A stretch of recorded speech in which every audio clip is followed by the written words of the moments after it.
cash money is on the line here. And hey, two of America's best are going to be going head-to-head in this first of three. I'll be one of your commentators today for the next set of matches. Jammers, and alongside me, you're doing a fantastic job for the whole week. I appreciate it. Brad, talk to me. How you feeling? I'm feeling pretty good, although it does hurt as an American fan, as a fan of both of these players, to see them having to play against one another in the loser side of the top 8. But at the same time, you know, selfishly, this is comfortable. I'm 18 hours away from home, but this is the type of match that I've gotten to watch so many times. It's just, for stakes like this, that's super different. Rob had already highlighted they've both already earned $30,000 with their performance here, but the difference between a 7th place finish and a 5th place finish is an additional 20K. It's crazy, right? And what a better, you get to enjoy this at a live experience instead of at home as a viewer. Hey, it's still enjoyable to be a viewer at home. Shouts to all the viewers that are watching the stream right now. But hey, here in Riyadh, Saudi Arabia, it is fantastic. We're not actually in the main arena. I actually need to go check that out later. But hey, this one is going to be a slobber knocker. What I've been saying all week, just to regurgitate, a blood-pumping matchup here. Cammy going up against Guile. Punk going up against NuckleDu. Now, Punk has had to beat 4 Phils, which he did 3-0, and then he beat KillsU today 3-1. That's what it's got him here. Daigo, or should I say NuckleDu, he beat Takamura, then unfortunately got basically destroyed by DCQ 3-0 in basically Guile's worst matchup, probably one of the worst matchups in the game, depending on who you ask, and that's what's landed him here. He did beat Daigo 3-2. That was actually pretty nail-biting as well. Pretty down to the wire there. Kudos to Daigo for making it close. Yeah, I agree with that. I think what you can really pull out of that when you watch it is there's factors of Daigo's play that he's most famous for. We call it the Ume Shoryu for a reason, and there were so many points where he was so effective at using that Dragon Punch to get through fireballs. Gonna see, I don't imagine Punk is gonna bring a similar energy, but I was talking to you in the green room before we went live and we decided to save this for here. I feel like this matchup is gonna be pretty good for Punk. I know Du will specifically pick Cammy as the counter pick when he plays against Kaba. Well, here's the thing. That is a very valid argument, but one of the key things you got to watch out for is Du has got a fantastic Sonic Boom game, and one of the things I really like is his Sonic Blade game as well, to change up the speed and the timings of the Sonic Cross when it comes out after that. Yes, Cammy has Quick Spin Knuckle, but then you have to remember, Guile can move forward with the Drive Rush, but Punk has been checking a lot of Drive Rushes today, so there's a bit back and forth here. So this is why I wanted to save this argument. Yeah, and I was about to say that. I do want to highlight, you see so many people talking about like, oh, you can't check DR. I've been watching people like Punk check DR since month 1. It is certainly possible. Punk now having this fantastic sequence in the corner, NuckleDu locked down. How is he going to try to fight his way out? I think NuckleDu is a fantastic defensive flavor of Guile, and you can see that patience on display right now. What a flash kick for the dive kick. Lovely anti-air and the block on the overhead from the Drive Rush there, and we go back to a whiff punish there. He's got level 1 if need be. Gyro Drive Smasher is going to take the first round here for Punk against Du. Again, when they get up close, when it's the CQC range, close quarter combat, that's when it's going to get a little bit dangerous. Guile does have decent normals, but hey, it's Cammy. Cammy's half of her gameplay is built around those normals, and they're being special cancel as well. Yeah, and the fact that, you know, Punk as a player wants to be playing that whiff punish style game, doing such a great job, oh my god, stuffing the movement when it gets right in. It's like Punk has the fastest processor in the world at identifying, are you staying at my short range, or do I need to check you in my jab range? Are you telling me he's got like a 64GB RAM processor?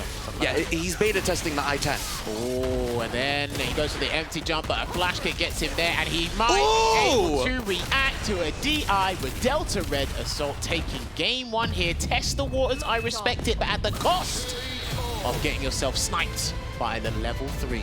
I feel like the DI game in the corner has been such an overwhelming thing that we're seeing coming up over and over again. It's such a strong threat towards the mental stack. Oh no, unfortunately overcommits to the spiral arrow there. That is a fantastic meterless punish there for NuckleDu now. And just like that, 2 touches, you're at the corner and down 50% life. That was a fantastic fireball trap there, using the Drive Rush into the crouch fist, flash kick, EX flash kick there. He's been very risky, very brazen with those flash kicks today, has NuckleDu, but he's going to close out the round here with a flash kick. That's actually kind of difficult to do from the target combo, but you do get a late charge cancel from that stand medium punch. Back fist target combo there from Guile. And nice whip punish down the crouching medium kick with his own crouch medium kick there, Punk. And he's going to go for the optimal stuff in the corner. End of the cannon spike. You can dash for some Oki, but he walks instead. Just straight in for the meaty pressure, keeping it going. Meaty pressure once again, little mini frame trap. We don't get anything off of the crouch fierce, but we just back off. As long as we can maintain this corner position, it's looking pretty good. No answer to the DI from NuckleDu. Punk was in a great spot to try to make that happen, but the check on the DR, it is so common for a Guile to try to drive rush after the fireball. They want to get those extra plus frames, and he was ready for it. And I like that Punk is building his super gauge from whiff punishes and engaging by being highly offensive. That's what the game's rewarding you for. Good drive reversal there. That is guaranteed on that scenario. And that was unfortunate execution error or mistimed combo there from NuckleDu. So nice in the throw loop situation. There's the second one. Are we going to see a third one? Let me see it. There's a third one. Is he going to walk away? Throw this man to death. Oh, he didn't, but the mental stack was getting too strong. 3 bars available. Punk is going to cash all the way out to, I believe that this ought to kill, right? Well, the damage is capped at 8%, so it's going to bring out the 50 caliber. We're going to snipe. And there you go. Good call, Brad. Excellent call. So that is 2-0. Now, this is done in world record timing.